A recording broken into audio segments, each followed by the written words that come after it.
Joyce Meyer, Paula White, and Victoria Osteen. You may recognize one or all three of those names.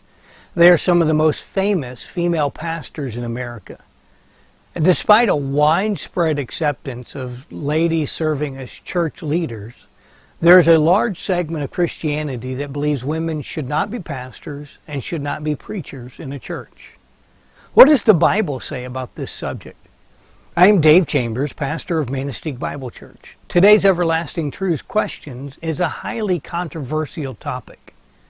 Now, before I answer the question, I want to remind us that ultimately, the only thing that really matters when answering this question is what the Bible says. I realize that modern American culture sees the refusal to allow women to be pastors or preachers as sexist or patriarchalism or even misogyny. Yet the church must never be governed by the opinions of society. We must be governed by what the Bible says. And so what does the Bible say about women as pastors? The most important passage addressing women teaching in the church is 1 Timothy chapter 2. And there it says, "But I suffer not a woman to teach, nor to usurp authority over the man, but to be in silence." Now, this passage is very clearly talking about what women are to do in the church gathering. So I don't think we can say that 1 Timothy 2 teaches that women cannot lead in government or in business.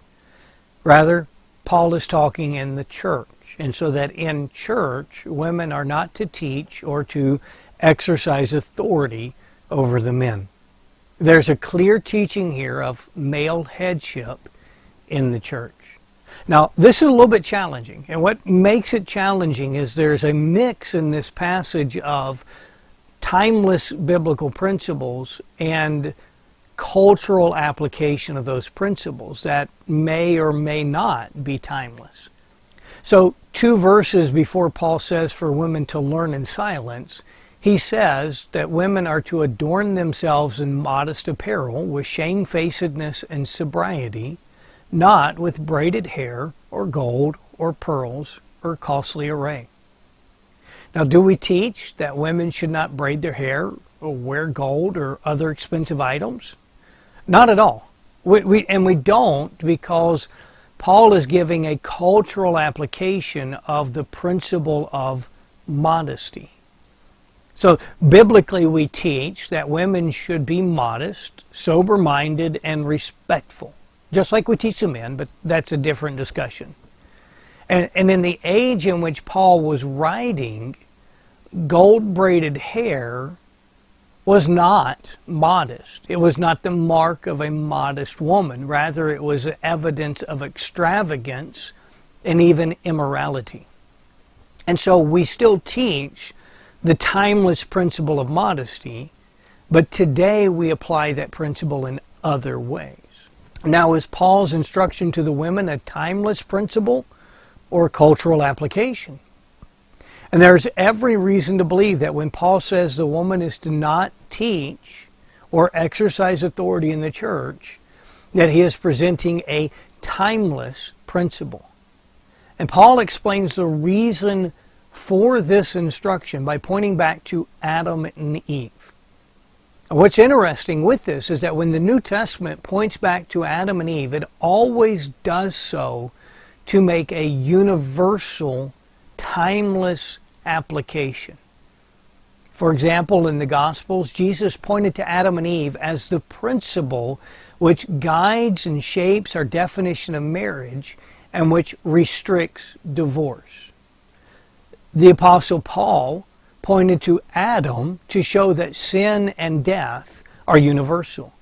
He also pointed to Adam to show how salvation and life can be given to all who believe. So these are examples of Adam and Eve being the illustration or the basis of a timeless principle.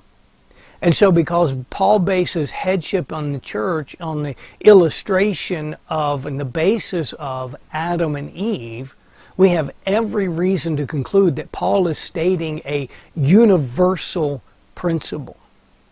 Now, as we talk about women in the church, there are some who bring up 1 Corinthians chapter 11 and verse 5.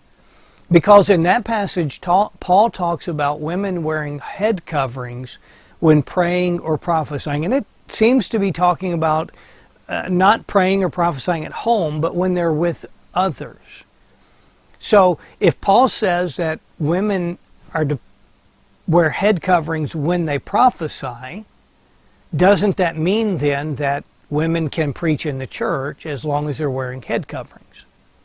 No, it doesn't. First is because prophesying is not preaching.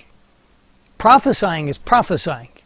Prophesying is the giving of new revelation from God. Preaching is the explanation of already given revelation from God. And the gift of prophecy ended with the apostles, and it doesn't apply today. But if women could prophesy in the church, wasn't that a violation of the command for them to keep silent? Now, it's important to remember, in 1 Corinthians 11, Paul is not actually talking about the matter of women speaking in church. He's not trying to teach about women speaking in church. What he's teaching about is head coverings. And so that means we have to be a little bit careful with what Paul is saying, because his intent is to teach on a different subject. And we have to tread lightly when making applications from a passage that is teaching on a different topic. And most importantly, just a few chapters later, Paul says specifically, "Let your women keep silence in the churches, for it is not permitted unto them to speak, but they are commanded to be under obedience, as also saith the law." Now, Paul would not be so foolish as to contradict himself within 4 chapters. He would not say, you can teach, and then later say, no, you have to be quiet. Now, I don't know for sure what the prophesying is that Paul referred to. The Bible doesn't really tell us. It may have been prophecy that took place in a small gathering, or like at a prayer meeting or something. It may have been something that took place in a small home gathering of believers, where a group of believers were just gathering to fellowship together, but it wasn't a church gathering. That whatever this prophecy was taking place, it cannot be in reference to speaking in the assembled church body, because Paul has explicitly told the same church that their women are to keep silent at church.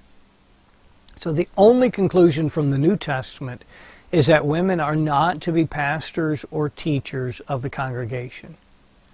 This does not deny that ladies are able teachers, skilled administrator, or compassionate ministers in the church.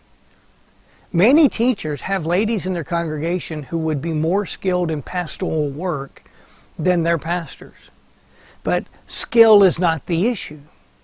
And many churches also have men in their congregation who would be more skilled in pastoral work than their pastors. But skill is still not the issue. So to argue that some women are better at doing the things pastors do is to completely miss the point. The point is divine calling and biblical qualification. And if someone does not meet the biblical guidelines of what a pastor must be, she or he cannot become a pastor. I hope this helps you understand a little better the Bible's teachings on this topic. If you have additional questions, click the Submit Your Questions link at everlastingtruths.com.